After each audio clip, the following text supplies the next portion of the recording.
For I would not, brethren, that you should be ignorant of this mystery, lest you should be wise in your own conceits, that blindness in part is happened to Israel until the fullness of the Gentiles come in. And so all Israel shall be saved, as it is written, there shall come out of Zion the deliverer, and shall turn away ungodliness from Jacob. For this is my covenant unto them when I shall take away their sins. Romans chapter 11, verse 25 through 27. So the times of the Gentiles is measured by the falling away of Israel, the children of Jacob, and it will last all the way up until the restoration of Israel takes place. And this will be followed up by the return of Yahshua the Messiah, which will signal an end of the times of the Gentiles. So according to Luke chapter 21, verse 24, the times of the Gentiles begin in the year 70 AD when Jerusalem was destroyed by Rome. And from that point on, the people of Israel and Judah will become subjugated under the rule of the Gentiles, as Rome would kick the last of the people of Judah out of the land in the year 135 AD. It was at this point that the people of Judah was banned from being in their own land. They were scattered across the Roman Empire, and many of them became enslaved. And this enslavement of the people of Israel and Judah will continue on in the following centuries until they have become captive into all nations, just as prophecy foretold. Even until this day, the people of Israel and Judah are scattered to the four corners of the earth, awaiting the return of their Messiah. Matthew chapter 23, verse 39, Behold, your house is left unto you desolate. For I say unto you, you shall not see me henceforth, till you shall say, Blessed is he that comes in the name of Yahuwah. And as we get closer to his return, we know eventually that the Gentiles are going to face judgment for all the things that they have done to the children of Israel.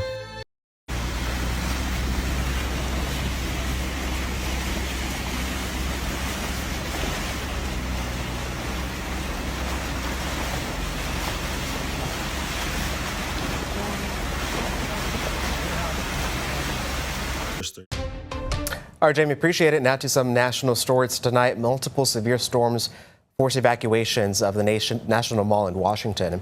Organizers ordered thousands of people to either seek shelter as lightning and heavy rain and heavy weather, that is, moved across the Capitol. Secret Service checkpoints were temporarily closed, raising questions about whether the president's scheduled address could go on as planned. Sad that we've got a little bit of weather that's scaring everybody off. What I looked at, we only got about a 15% chance of that rain coming as this, but hearing those chants of USA is spectacular.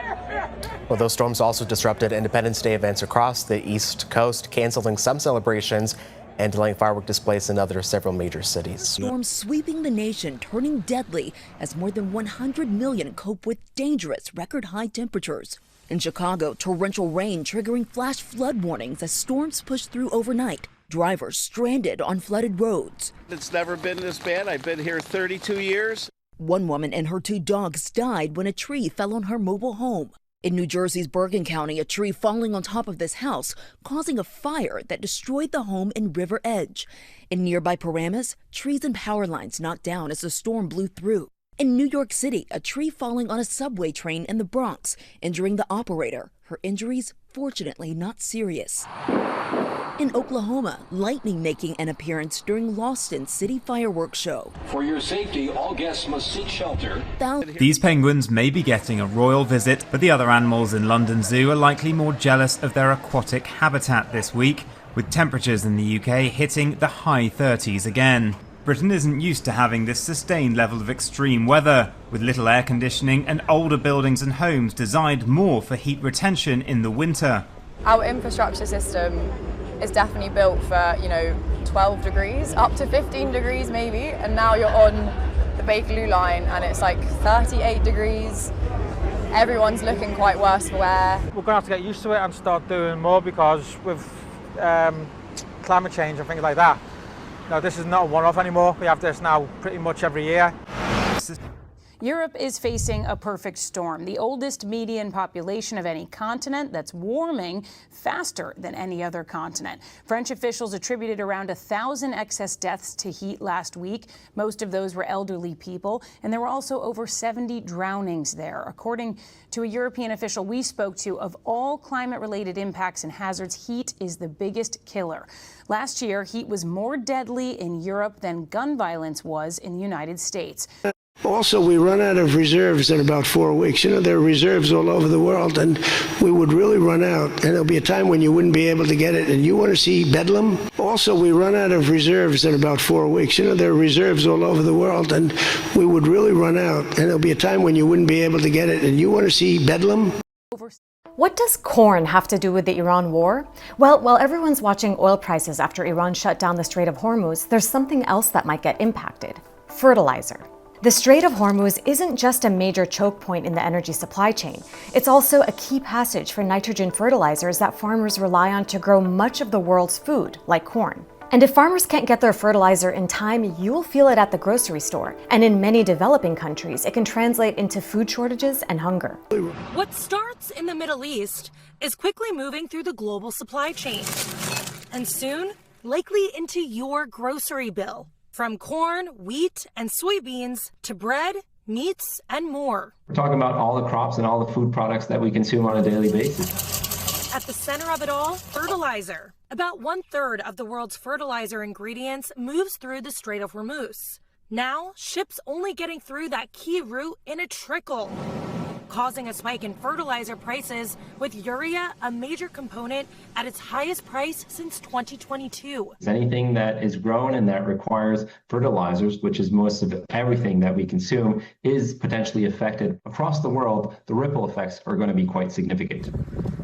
A fourth-generation cattle farmer in Georgia says that rising fertilizer prices are hitting agricultural production across the country. As beef prices have gotten higher and higher and higher, I fear that will eventually impact my volume of business.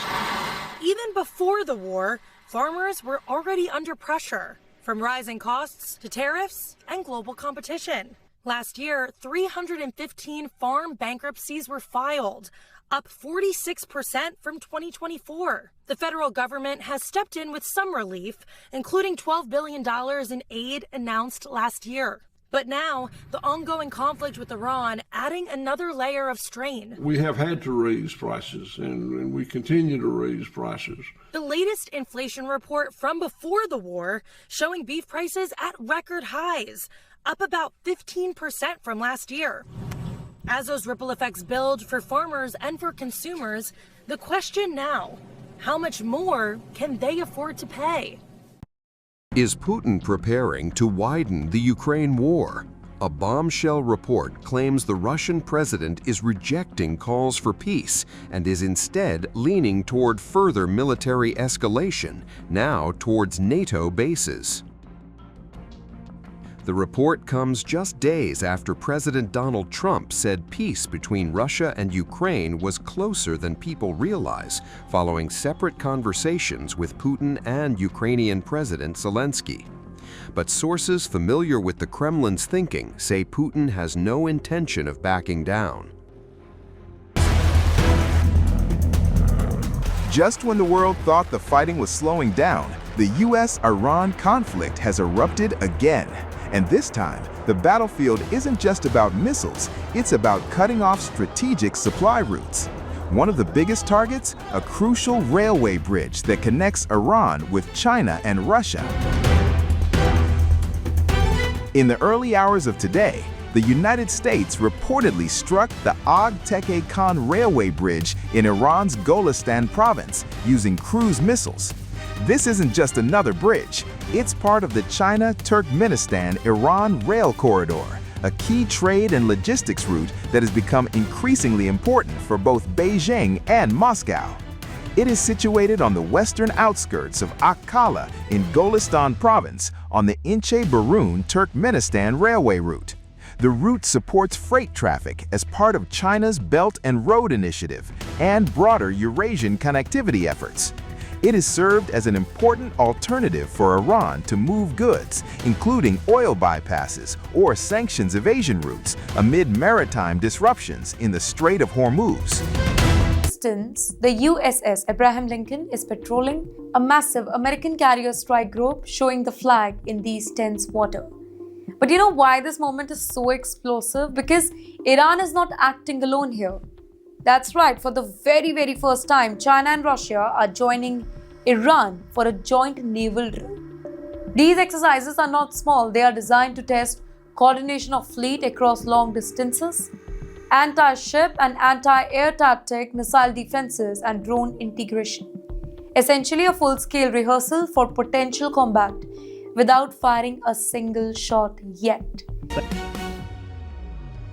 It is an unprecedented, multi-domain geopolitical flex, and Moscow is capturing every second of it on camera. 64,000 troops, over 7,800 units of military hardware, and the full weight of the Russian nuclear triad mobilized simultaneously. This is not just a military exercise, it is a heavily choreographed, fully televised ultimatum to the West. And for the first time, Russia is bearing its nuclear beasts for the world to see. And this is just the beginning of the judgments that the Most High is going to bring upon the Gentiles. This can be found in the book of Obadiah, chapter 1, verse 15. For the day of Yahshua draws near unto all nations. As you have done, it will be done to you.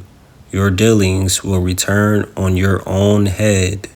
And this includes all that the Gentiles have done against his chosen people. Then said I, what come these to do? And he spoke, saying, these are the horns which have scattered Judah, so that no man did lift up his head. But these are come to fray them, to cast out the horns of the Gentiles, which lifted up their horn over the land of Judah, to scatter it.